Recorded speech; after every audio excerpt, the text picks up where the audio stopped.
Yeah, I'm Simon Beeston. I've been over here in Berlin for 4 years. I come from Auckland originally. Um, I sort of started with music back in New Zealand. I guess that was, I don't know, maybe 10 years ago, around 2001, 2002, when I came back from China, and friends of mine had started doing parties and started sort of DJing.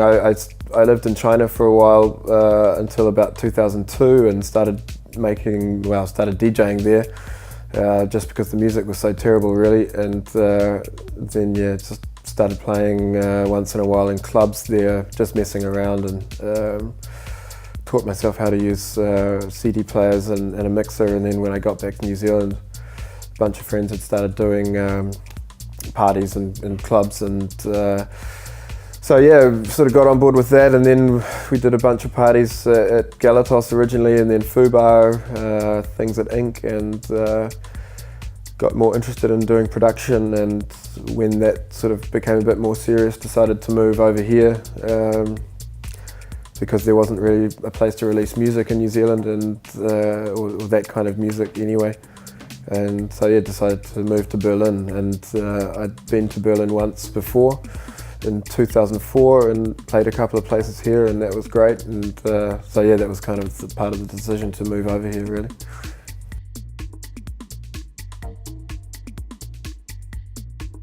I came from a background of sort of downbeat and sort of slow beat electronica, I suppose. Stuff like Kruder and Dorfmeister and all the K7 and those kind of things. Sort of that was the first sort of electronic music that I was listening to. Before that, I was a rock kid. I used to go to gigs in Auckland, sort of these little underground gigs up on Simon Street, and basically anywhere where these sort of punky rock bands were playing. Then I don't know, I just sort of some friends of mine started listening to some more electronic stuff, I guess in the late 90s, and that's where I sort of came into it. But with sort of 4/4 bass dance music, that was more when I went to China, and then friends started sending me just, I guess, DJ sets and things like that, or stuff to listen to, really. And I wasn't really that into it in the beginning, but sort of after the first few club experiences, when I got back from China on holiday originally, then I started like searching for stuff online and looking around for more sort of dance music, and but there was none of that in China. It was like impossible to hear that kind of music. That was really why I started to play it, because the music in the clubs there was just like this really horrible bubblegum trance music, and with the DJ on a microphone talking over it and stuff. And so yeah, I mean, I just managed to get a side room in one of these big horrible clubs there, and doing a weekly night. And I was playing slightly more progressive house, I suppose, at that time. And then more when I got back to New Zealand, more sort of started to get into more house and tech house, I guess. Yeah.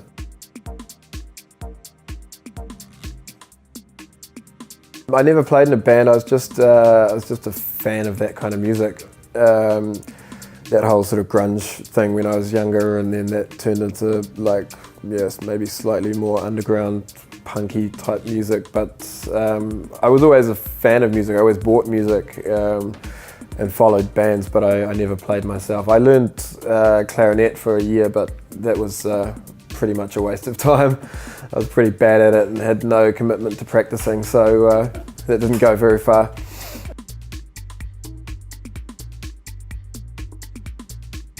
I started DJing when I got back from China. That was probably around 2002, and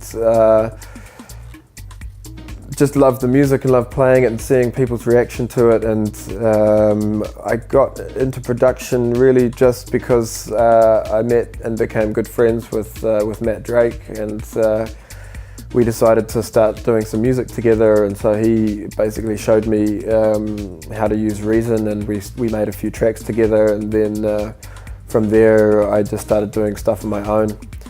And Then when I moved to Berlin, I sort of changed the setup completely to be with Ableton and have done so ever since. So yeah, but it wasn't really ever a plan to produce and release music. I sort of always wanted to just do more DJing, I suppose. But then, yeah, right around that time, sort of 2003-04, it became pretty clear that if you weren't producing, it was going to be hard to get anywhere as a DJ, especially outside of New Zealand. So it was. I mean, I really enjoy producing too. Once I got into the flow of it, it's a big learning curve. But apart from, it wasn't really a big dream to become a producer or anything. It was just. It seemed like a necessary thing to have to do to DJ more in the beginning. That was what it was. Yeah.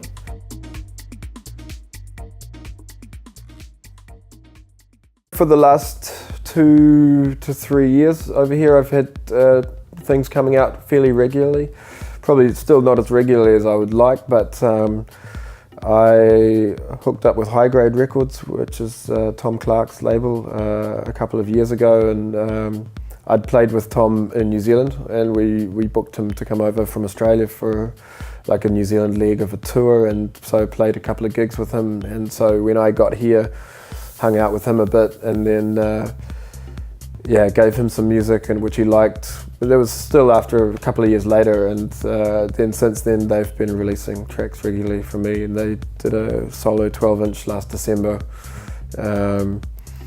And I also work with another label called District of Corruption, which is Aaron Hedges' label, and he was actually the first one to release a track of mine on his label. So that was after I'd been here for about a year and a half, I think. So that first record came out, about a year and a half.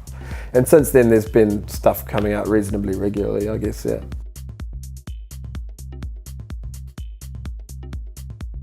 It's just a much more healthy scene, I would say. I mean, New Zealand has a pretty small scene for the kind of music that I'm making and playing. So, and most of the stuff that I was buying and playing as a DJ in New Zealand came from Europe, and most of it came from Germany, and a good percentage of that came from Berlin.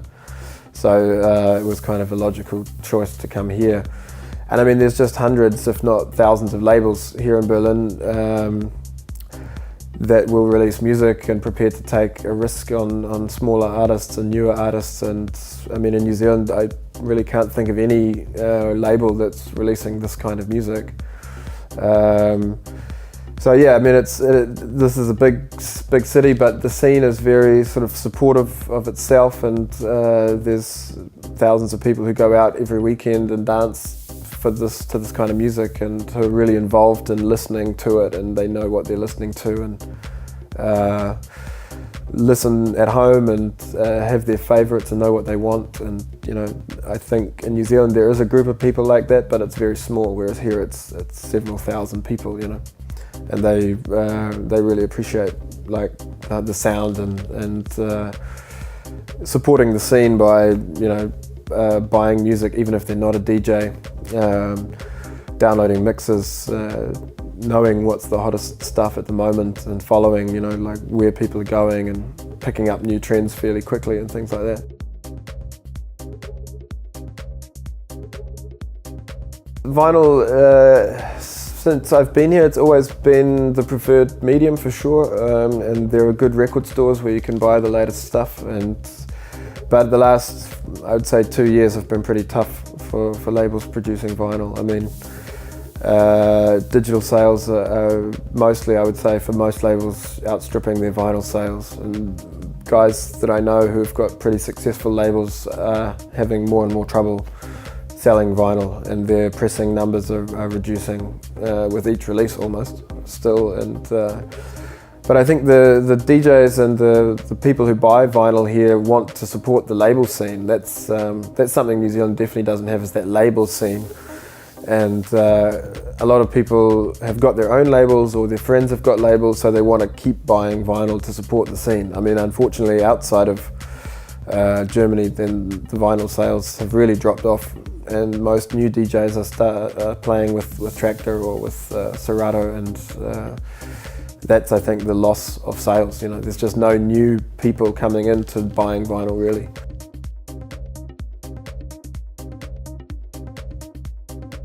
at least 50% now playing with a computer setup of some kind, either playing tracks out of Ableton or Serato or Tractor. A lot of people are playing CDs. I've basically moved to playing mostly CDs now. But there are still a lot of DJs playing vinyl or mixing CDs, vinyl and the computer. So I think more so than in other places. When I played in Australia in January, the place didn't even have turntables. They had CD players, or else you could plug your computer in. And I think outside of Berlin, and that's pretty much the norm, you know. The turntables are gathering dust while everyone plays else on other technology now, yeah. But I don't think that's necessarily a bad thing. It's not good for the labels, I think, but a lot of the time labels make more actually from selling digital releases than they do from vinyl without the pressing costs. And I think it's a shame for the art of DJing, but that's somehow the way it's going, you know.